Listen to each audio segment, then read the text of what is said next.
So yan guys, Julia Barreto, fly na nga kaya siya sa Davao, kay baby loves niya, kay Jerome, kaya nasa aeroplano siya. Ito yung Thanksgiving tour sa Jensan kagabi guys, grabe, sobrang lakas ng Diyos din na umatak sa tao. Grabe ang pagtanggap sa Diyos.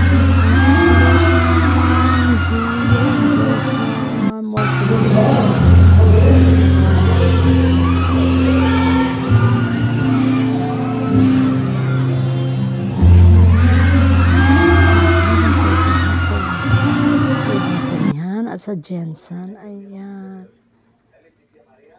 Joslia Squad, mga fans nila. Ayan, daming Joslia. Here you go. Congrats.